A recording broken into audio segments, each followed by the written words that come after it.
Actually நான் ஒரு விஷயம் நான் சொல்லிக்கிறேன், இது என்னுடையதுதான். அவரோட லுக் பாத்தீங்களா? அவர் விடுதலையில இருந்த மாதிரி இன்னைக்கு வருவாருன்னு பார்த்தோம். பார்த்தா வேற மாதிரி ஸ்வாகா ஸ்டைலா வந்திருக்காரு. சார் ரொம்ப அழகா இருக்கீங்க சார். ப்ளீஸ் வாங்க, ஒரு சில வார்த்தைகள் நீங்க பேசிடுங்க. ரொம்ப அழகா இருக்கீங்க. எத்தனை ஆண்கள் சொல்றதை விட ஒரு பெண் சொல்றப்ப அது அவ்வளவு அழகா இருக்குது. தேங்க்யூங்க, ரொம்ப சந்தோஷம். இங்க வந்து தம்பிகளை மறந்துடுவேண்டா, ஒரே நிமிஷம் இருங்க. அதான் நான் மறந்துடுவேன். நீங்க கத்த விசில் அடிக்க இங்க சேது மாமா என்னை கலாச்சுக்கிட்டே இருக்காப்புல. என்ன மாமா புள்ள ஆள் இறங்கிட்டாங்களான்னு கேட்டாப்புல. நான் சொன்னேன், மாமா எனக்கு வந்தது ஒரு 50-60 டிக்கெட் தான் மாமா, மிச்சம் பூரா எங்க போயிருக்குன்னு தெரியல மாமா அப்படின்ட்டு. பரவாயில்ல, அந்த 50-60 பவரே பயங்கரமா இருக்குது. அப்ப அத்தனை பேர் வந்து எப்படின்னு தெரியல.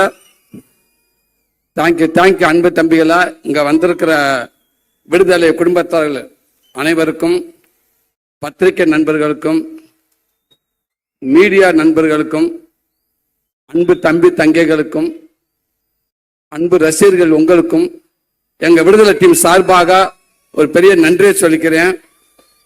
இந்த விழா நாயகன் எங்க ஐயா, நம்ம ராசா இளையராஜா ஐயா. இந்த விழா மட்டும் கிடையாது, இந்த பாடல் விழா மட்டும் கிடையாது. பாடல் விழாவா இருக்கட்டும், காது குத்து விழாவா இருக்கட்டும், கோவில் விழாவா இருக்கட்டும், திருமண விழாவா இருக்கட்டும், எந்த விழாவா இருந்தாலும் கடந்த 49 வருஷம் அவர் தான் ஒரே நாயகன். எல்லாத்துலயும் அவர் தான் இருந்திருக்காரு. அந்த வேலையெல்லாம் பார்த்துட்டு வந்து நைட்டு கை கால் வலியோட வந்து படுத்து கிடக்கிறப்ப, அசஞ்ச அப்படி படுத்து கிடக்கிறப்ப அப்படியே எழுத்த வீட்டுல ஜன்னல லேசா பாட்டு கேட்கும், ஐயாவோட பாட்டு. அப்படியே மெல்ல போய் அந்த வீட்டுக்காரன கதவை டொக் டொக் 2 தட்டு. என்ன பாண்டுவேன், லேசா அதை ஓப்பன் பண்ணி விடுங்கனே, புண்ணியமா போ, இந்த கதவை கொஞ்சம் திறங்கனேன்டுவேன். அப்படியே காத்து வந்து மேல அடிச்ச மாதிரி அவருடைய வரிகள், அந்த பாட்டு வந்து நம்மளை அப்படியே தட்டி எழுப்பும். அந்த பாட்டு சத்தத்தை கேட்டு அப்படியே படுத்துட்டோம்டா, பக்கத்துல ஒரு தாய் ஸ்தானத்துல அவரோட பாட்டெல்லாம் வந்து நமக்கு ஆறுதல் கொடுக்கும். டேய் கவலைப்படாத, எல்லாம் சரியாயிடும், சரியா வாங்கடா, வாங்க, நல்லா இருப்பேங்கடா, எல்லாம் சரியா, வலியெல்லாம் போயிடும் அப்படின்னு சொல்ற மாதிரி இருக்கும். அந்த வலி எல்லாம் அப்படியே பறந்து ரொம்ப தூரமா போயிடும். அது மறுநாள் காலையில் இருந்துச்சு ஒரு தைரியமா ஓடுவோம். பெரிய ஒரு நம்பிக்கையை கொடுத்துச்சு. அப்படிப்பட்ட ஒரு மாபெரும் இசை கலைஞன், இசை கடவுள் அப்படின்னு சொல்லலாம். உலகத்துல இசை மருத்துவர், தலை சிறந்த இசை மருத்துவர் சொல்ல இப்படி சொல்லிக்கிட்டே போகலாம். எவ்வளவு வார்த்தைகளை சொன்னாலும் பொருந்தக்கூடிய ஒரே மனிதர் எங்க ஐயா அவர்கள் தான். நேற்று ஒரு ஈவினிங் போல ஒரு போன் வந்துச்சு எனக்கு. ஒரு IPS அதிகாரி, ரொம்ப உயர் போஸ்டிங்ல இருக்கக்கூடியவர். பார்த்து ஒரு 3 மிஸ்டேக் காலையில கால் பண்ணிருக்காரு. நான் ஈவினிங் ஒரு 5 மணிக்கு தான் நான் பார்த்தோன்னு பதறிப்பு, என்ன ஆச்சு ஏதாச்சும் எதுவும் பிரச்சனைன்னு சொல்லிட்டு பதறிப்பு, சார் வணக்கங்க சார் நான் கவனிக்கலங்க சார் சொல்லுங்க சார். என்னங்க அந்த மனுஷன் பாட்டு போட்டிருக்காரு, என்னங்க பாட்டு சார் சாண்டு, அந்த தென்னந்தனமும் பாட்டு கேட்டீங்க, எத்தனை தடவை நான் கேட்டேன்னே தெரியலைங்க எனக்கு. எங்க உண்மைக்கு தொலைக்குதுங்க. அப்படி ஒரு பாட்டு கேட்டுட்டே இருக்கீங்க. உலகத்துல எல்லாத்துக்கும் ஒரு ஆப்ஷன் இருக்குங்க அந்தந்த காலகட்டத்தில். ஆனா ஆப்ஷன் இல்லாத ஒரே ஆப்ஷன் இளையராஜா ஐயா மட்டும்தாங்க. அவருக்கு ரீப்ளேஸ்மெண்ட் யாருமே கிடையாதுங்க, அது அவர் மட்டும்தாங்க அப்படின்னு சொல்லுவாங்க. ரொம்ப சந்தோஷமா இருக்குங்க ஐயா. வாழ்க்கையில் மிகப்பெரிய பதிவு சமீபத்தில் எனக்கு நடந்துச்சு. ஒரு 10 நாளைக்கு முன்னாடி அந்த பாடல் வெளியீட்டு விழா அன்னைக்கு சாரோட ஆபீஸுக்கு போறப்ப நான் ஃபர்ஸ்ட்லேயே வந்துட்டேன். அங்க யார் இருக்கான்னு கேட்டு, யாருமே இளையராஜா ஐயா மட்டும்தான் இருக்காங்க அப்படின்னு. டிரைவர்கிட்ட டக்குன்னு வண்டி ஓரங்கட்டு அப்படின்ட்டு வெயிட் பண்ணு, அதாவது வந்ததுக்கு அப்புறம் போகலாம் அப்படின்னு. சொக்கலிங்க பொங்காளி வாங்க போறாரு, சும்மா இருங்க அவர் மட்டும்தான் இருக்காரு. ஏன்னா அவர்கிட்ட போய் உட்காந்து பேசுறதுக்கு நம்மள ஒரு ஆளே இல்லை. இருந்தாலும் யாராவது வரட்டும் அப்படின்ட்டு பயத்திலே இருந்தேன். சீக்கிரம் வாங்க, சேது வந்துட்டாரு, பேசிக்கிட்டு இருக்காருன்னு சொன்னாங்க. உடனே விடுறா வண்டியா அப்படின்ட்டு வேகமா வந்து உட்காந்துருந்தேன். ஐயா கிட்ட ஆசீர்வாதம் பக்கத்துல உட்காந்துருந்தேன். அடுத்து வெற்றிமாறன் வந்தாரு. அதாவது அவர் பக்கத்துல உட்கார்ந்து இருக்கிறப்போ அவர் நிறைய விஷயங்கள் ஷேர் பண்ணியிருக்கலாம், எவ்வளவு விஷயங்கள். ஆனா அவர் ஆரம்ப காலகட்டத்தில் சினிமாக்கு எப்படி அந்த மியூசிக்குள்ள வந்தாரு, அவ பத்தி நான் எப்படி கத்துக்கிட்டு, எனக்கு எங்க தூண்டுச்சு, முதல் டியூன் நான் எப்படி பண்ணேன், எது மூலமா எனக்கு வாழ்த்து கிடைச்சிச்சு, அதுக்கப்புறம் யோசிச்சு பார்த்து இப்படி ஒரு பேசப்ப வாழ்க்கை செயற்படுறப்ப அந்த பதிவுக்குள்ள நம்ம இருக்கோம் இல்லையா. அந்த நான் மட்டும் இது என்னுடைய சந்ததிகள் எல்லாமே இதை பாதுகாக்க வேண்டிய ஒரு பதிவு இது. ரொம்ப ரொம்ப நன்றிங்க. அப்படி இருக்கப்ப உங்க வரிகள்ல உங்களுடைய மியூசிக்ல இதுக்கு எதுவுமே தெரியாதுங்க. ரொம்ப ரொம்ப நன்றிங்க.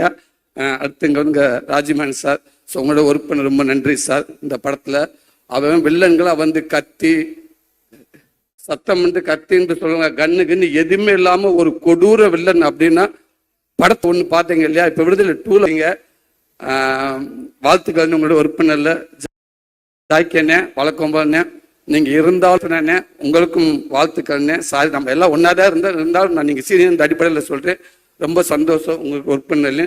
அன்பு தம்பி கவின், நீ சொன்ன மாதிரி அந்த கேரளாவில் நீங்க கருணாசனை நடிக்கிறப்ப நீ நடிச்சுக்கிட்டு இருந்தா, நானும் கேரளா ஃபர்ஸ்ட் ஒரு மலையாள படத்தை கூட்டி போயிட்டாங்க. அங்கே போய் நடிச்சுக்கிட்டு இந்த ஆரம்ப காலகட்டத்தில் டக்குன்னு பிரேக்குன்னு விட்டுருவாங்க, எங்கே போய் உட்காருன்னு தெரியாது. மழை பெஞ்சு ஒரு ஓரமாக ஒண்டிக்கிட்டு வந்து உட்காந்துருந்து நான்.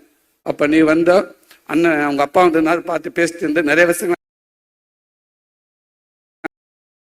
இன்னைக்கு இந்த படம் பார்க்குறப்ப வெற்றிமாறன் ஒரு 2 சீன் போட்டு காட்டினாங்க.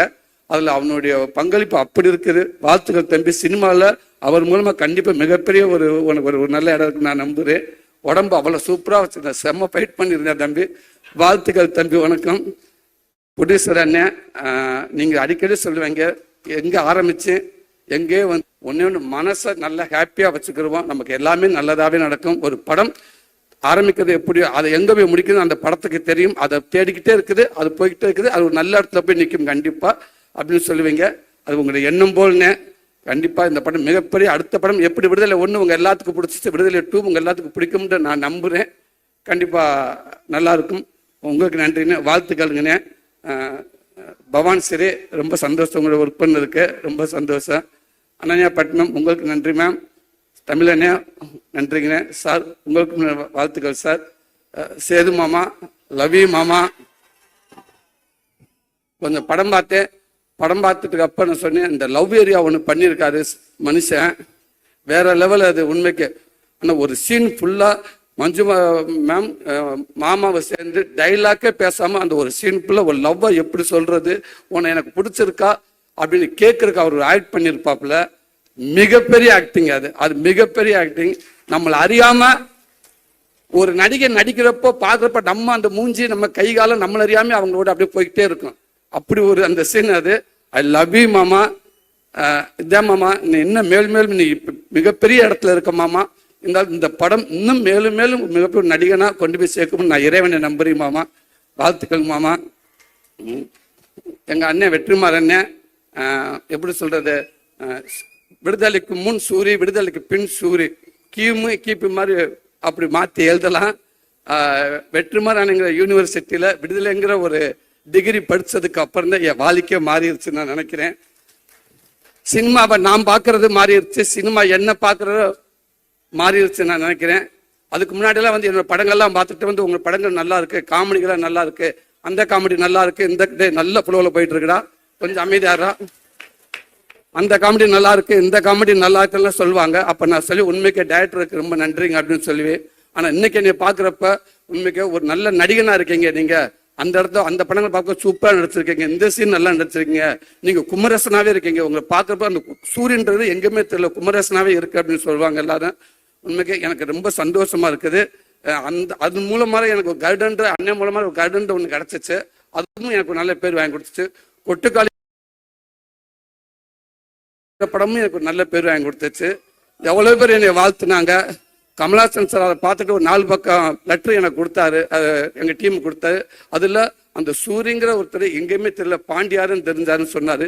இது எல்லாத்துக்கும் காரணம் வெற்றிமாறன் மட்டும். இது அவர் தான் எல்லாத்துக்கும் காரணம்.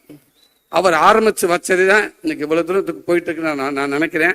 இதை நான் முடிஞ்ச அளவுக்கு நான் ஒரு நல்ல பேரோட நான் கொண்டு போயிருக்கு நான் நினைக்கிறேனே, நான் நம்புறேனே. ரொம்ப ரொம்ப சந்தோஷங்கண்ணே. மாஸ்டர் ரொம்ப ரொம்ப சந்தோஷங்கண்ணே. Master same to you master. உங்களுக்கு பீட்டர்கன் மாஸ்டர் ரொம்ப நன்றி மாஸ்டர். அவளை கஷ்டப்பட்டு ஒர்க் பண்ணீங்க, நானும் கஷ்டப்பட்டு ஒர்க் பண்ணீங்க, நானும் கஷ்டப்பட்டேன். அதில் ஆமாம்மா, அந்த கிளைமேக்ஸில் ஒரு 15 திருப்பி அந்த தையலும் பிரிஞ்சு போச்சு. திருப்பி போனேன், திருப்பி 4 தையல் போட்டாங்க, திருப்பி பிரிஞ்சிருச்சு. திரும்பி அங்க போகலான்னு சொக்கலிங்கிட்ட கேட்கறப்ப சொக்கலிங்க சொன்னாரு, அந்த டாக்டர் கொன்னே அப்படிவா மனுஷன், வேற ஹாஸ்பிட்டலுக்கு போகலாம் அப்படின்றாரு.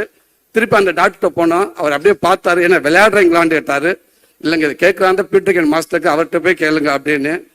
இவ்வளவு வேலையில் உட்காந்துருக்க போய் அசிஸ்டன்ட் சொல்லிக்கிட்டே இருப்பேன், டே தயவு செய்து வீட்டில் எது போன் இது வந்து எதுவும் சொல்லிடுறாங்கடா, எதுவும் சொல்ல வேணாம் அப்படின்னு சொல்லியிருந்தேன். அதை மீறி போன் வந்துகிட்டே இருந்துச்சு. டே சுரேஷ் நீ எதுவும் சொன்னியா? நான் சொல்லல சார். டே நீ சொன்னியா? நான் சொல்லல. ஏன் அப்போ போன் மாற்றி மாற்றி அடிச்சுக்கிட்டே இருக்கா? நாங்கள் சொல்லவே இல்லை சார். போன் வந்துச்சு சார், திருப்பி போன் வருது, கொடு.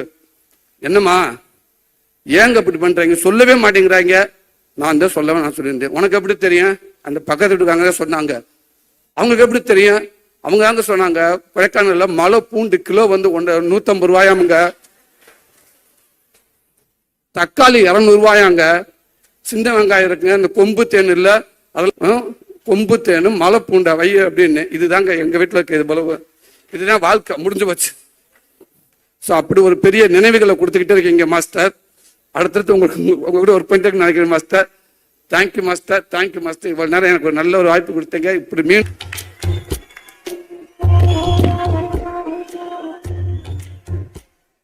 தேங்க்யூ.